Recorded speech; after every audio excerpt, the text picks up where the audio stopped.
Gail Fawcett is the Senior Research Advisor at Employment and Social Development Canada. Gail designs and conducts research on persons with disabilities, primarily using data from Statistics Canada to support program and policy development in the department and in connection with Canada's reporting requirements for the United Nations Convention on the Rights of Persons with Disabilities. She has been involved with this type of research for nearly 30 years, since she was about 12.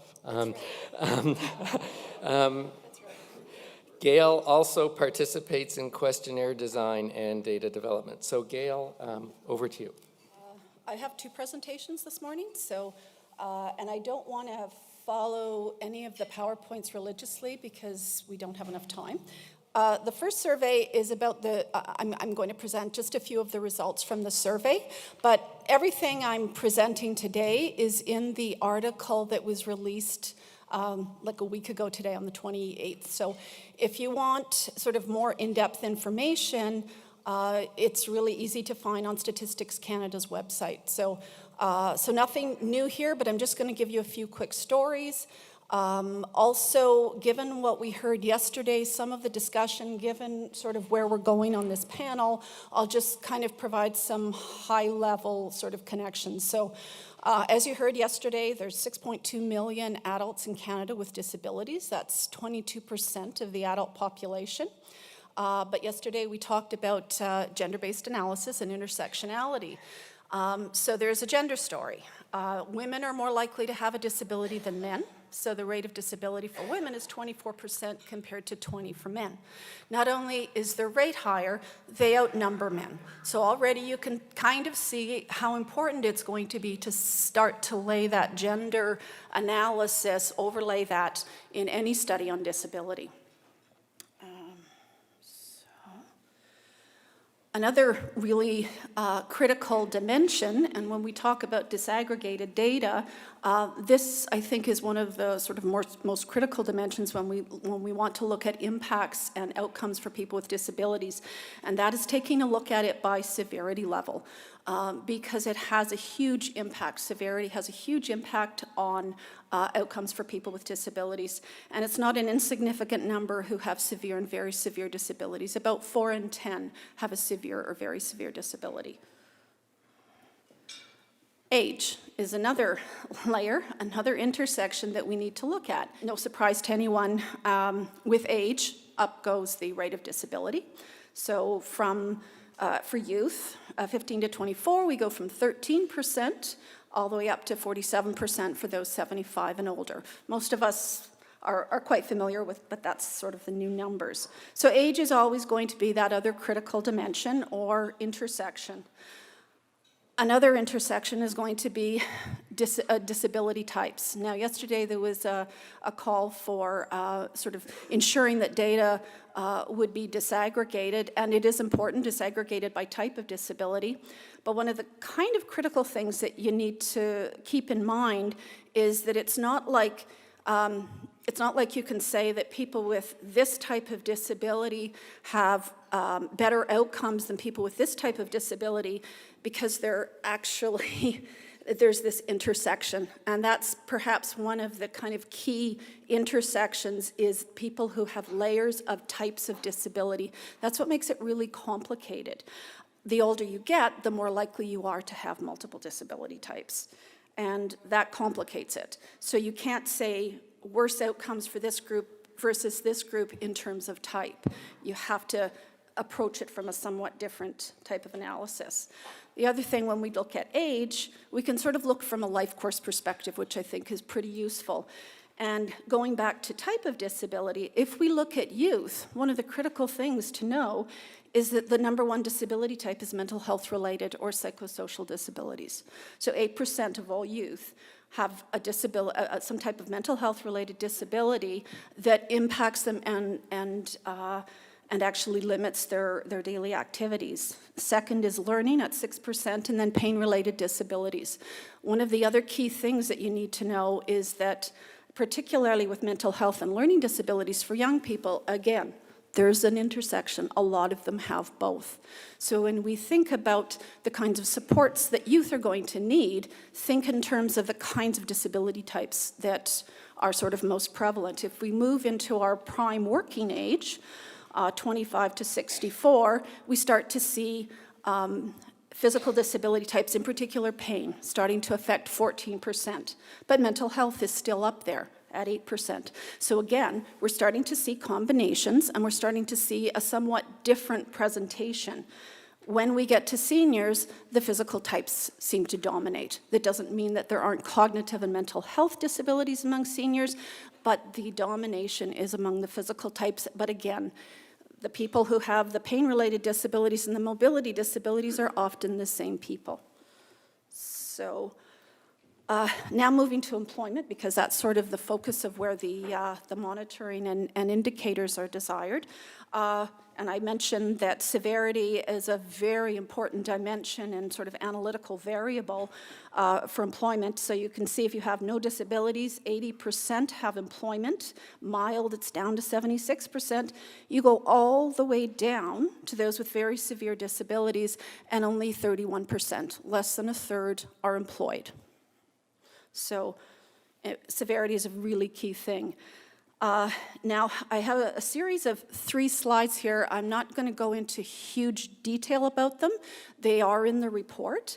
But one of the things, again, getting back to that intersectionality, layering, gender, age, and severity, all of these things work together, sometimes in a kind of a weird combination. So you do have to look at all of these intersections. I'm just going to skip through to the last one. Typically, certainly among people without disabilities, men are more likely to have employment than women. You start to see that a little bit for those with milder disabilities. When you get to more severe disabilities, and that's the severe and very severe disabilities, we actually see that among the younger working age, 25 to 34, women have a higher rate of employment. And then when you get to 35 and onward, none of the differences that you see are actually statistically significant. So men and women both have very low levels of employment thereafter. So I guess we don't quite know what's behind this, and I think Michael sort of might address this a little bit later, or maybe not. But we don't know if this is a unique group of women who will look different as they go through, or whether just when you hit 35, things start to take over. We won't know for time until we've had more time. Post-secondary education really matters when it comes to employment. And again, looking at gender and severity, those are 2 good lenses to kind of superimpose at the same time. I'm not going to get into a lot of the details here, but clearly you can see that regardless of disability or severity of disability, those with post-secondary are going to have, they're more likely to be employed than those who, let's say, have high school or less. And, for example, if we take women with more severe disabilities, 29% of those who have high school or less are employed, compared to 58% of women who are university graduates.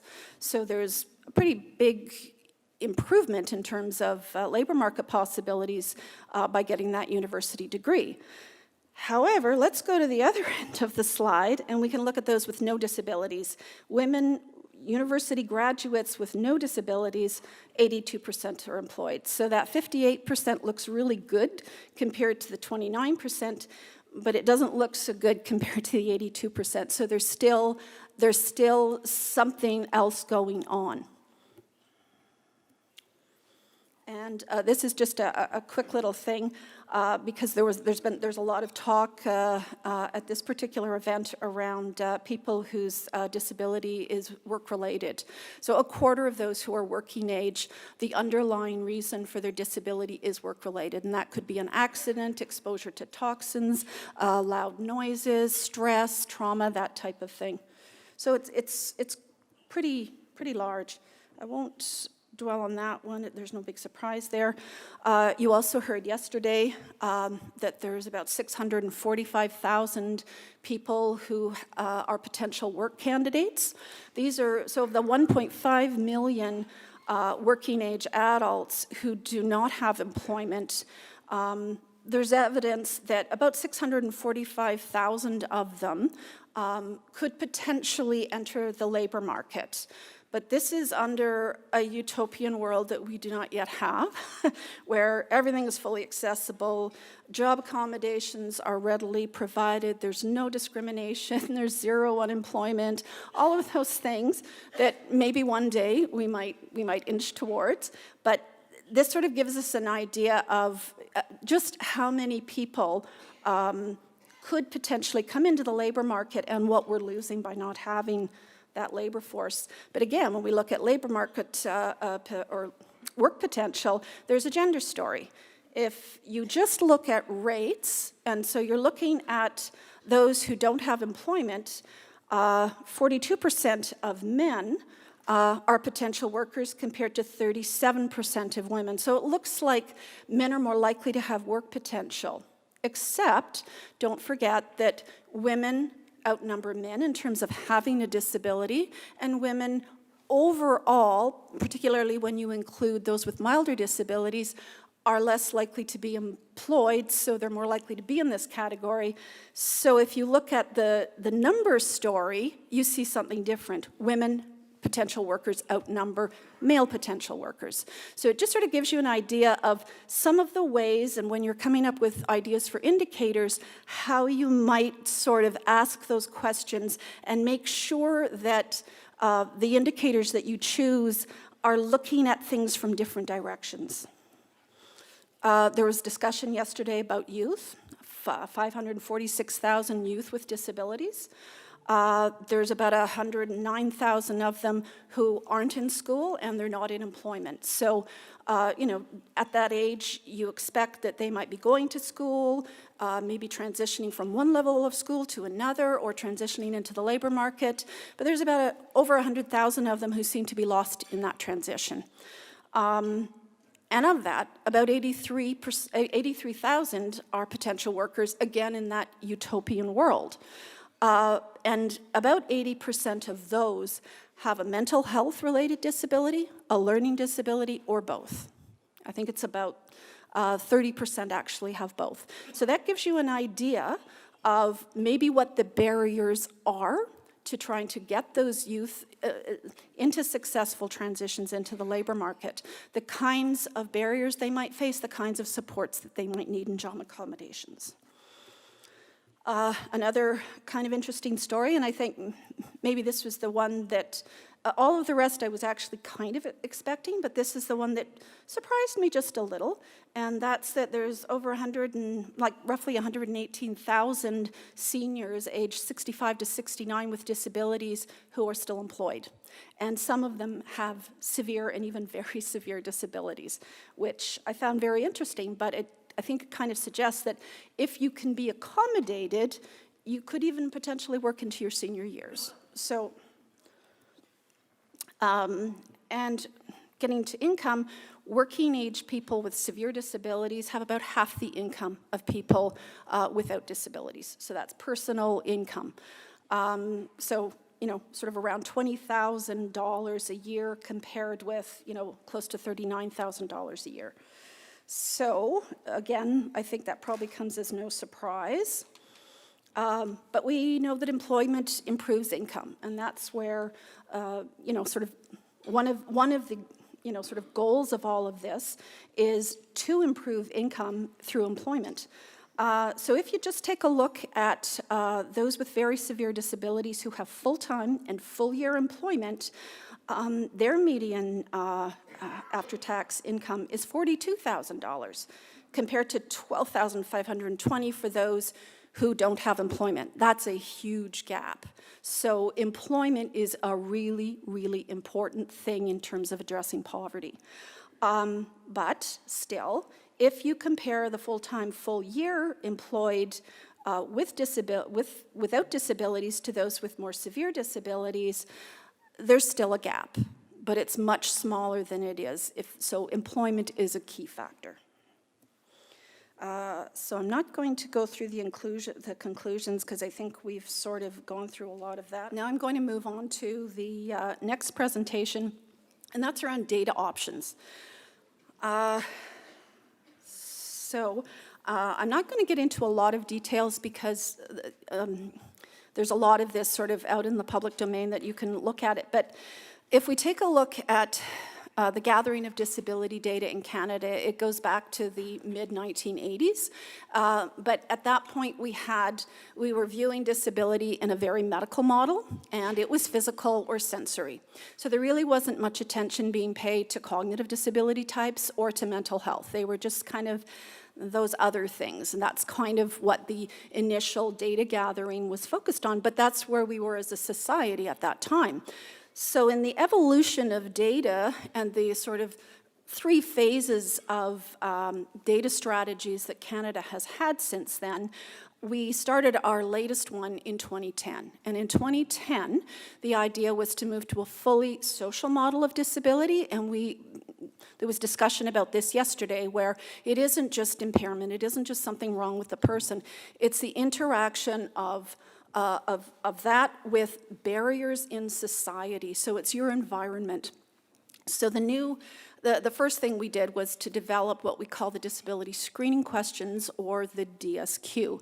And it's an instrument that defines disability using a medical model. And the idea of it was to try to have something that was consistent across different surveys, something that was detailed enough that it got at the complexities of disability, but also that it was short enough that it could go on general population surveys. So in terms of the current surveys, so the flagship survey is Canadian Survey on Disability. That's the one that was just released last week, the 2017 version. And it is a post-censal survey, as all of the other flagship surveys have been. I don't want to get into what post-censal means, but it follows the census. It depends upon a short set of questions on the census to create a list of people most likely to have a disability. And that's how they get the respondents for the flagship survey that follows it. And because the full DSQ, no full module is small enough to go on a census, because census real estate is really, really hard to get. It's like trying to find a house in Vancouver, maybe, I don't know. But you're not getting a full module on it, so we got a few quick questions on it.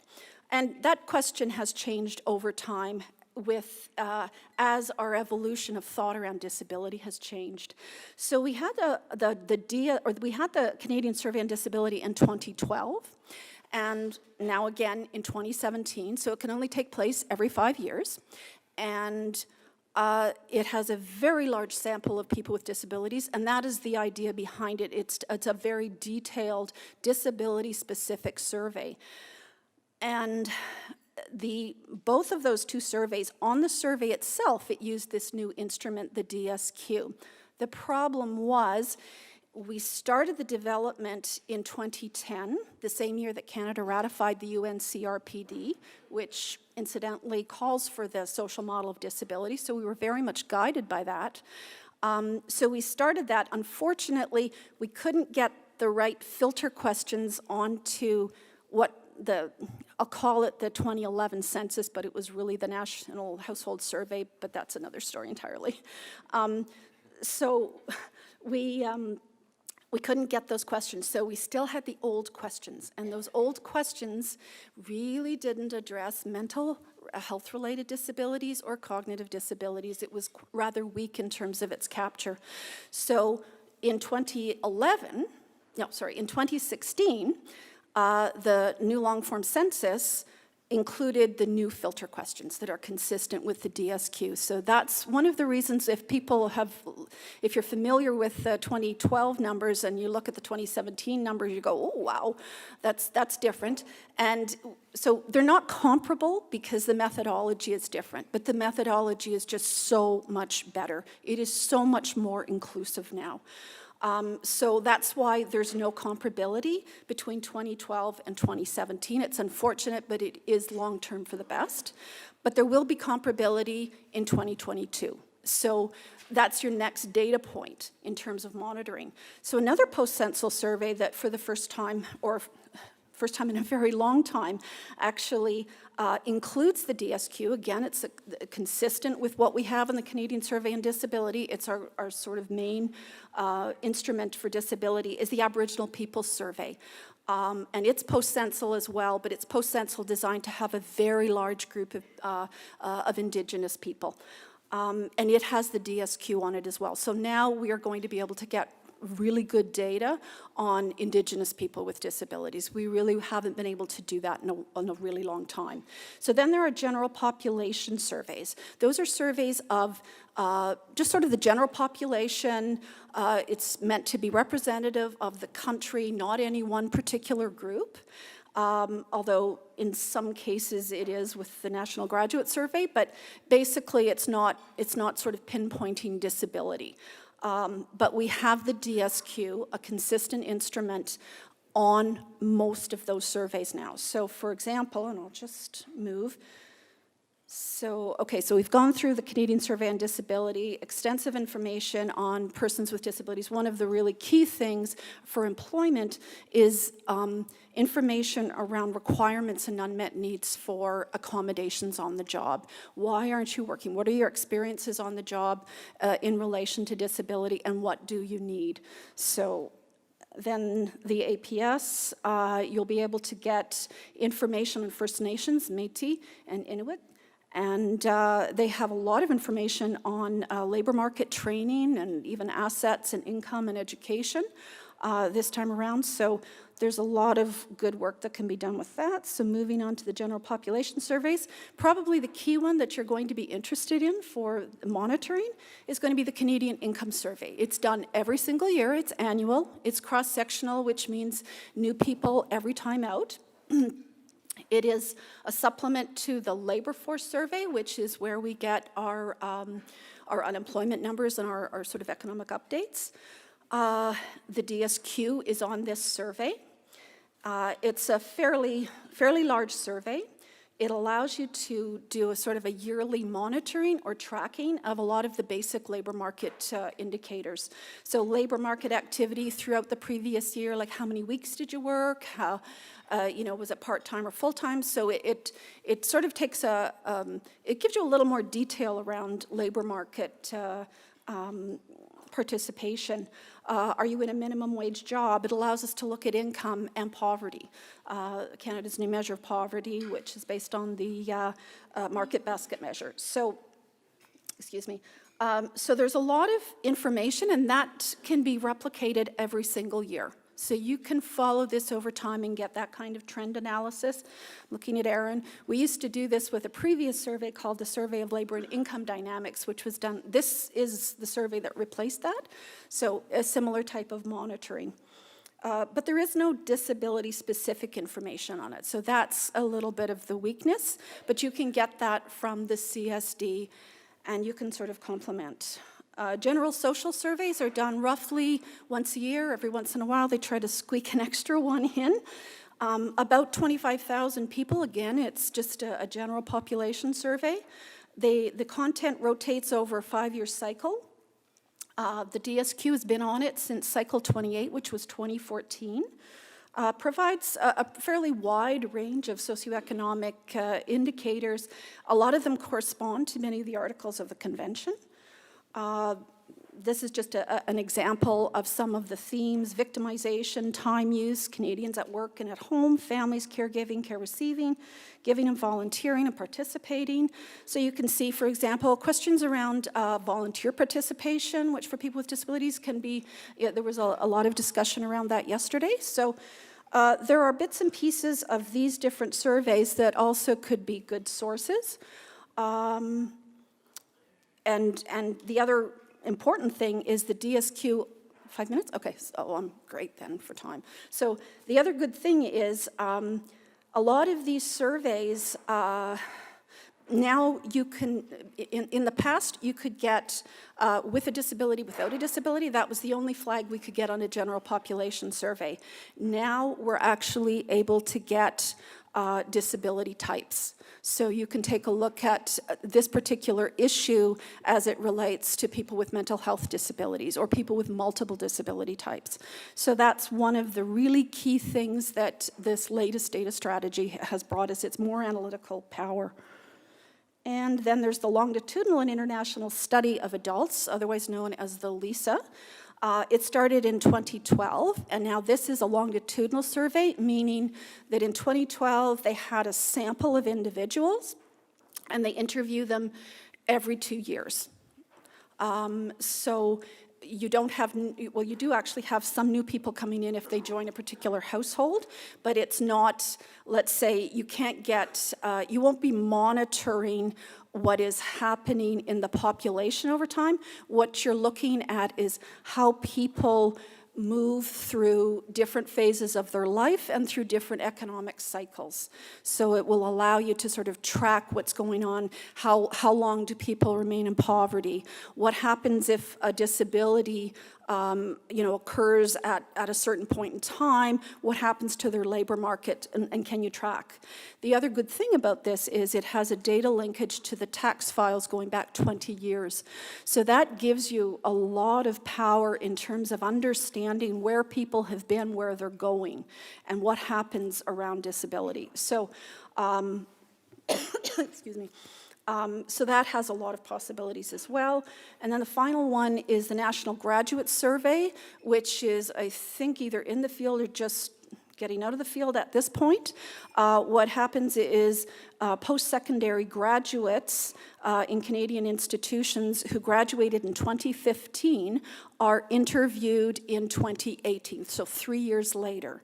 They're interviewed to see how well they made the transition. And again, for the first time ever, they've got the DSQ. They've got a way to track disability. So we're kind of looking forward to that survey maybe giving us some ideas around that youth group and what their kind of transition barriers might be. So now I think I'm done. Am I ahead of time? Okay, so I'm going to hand it over to Emil now.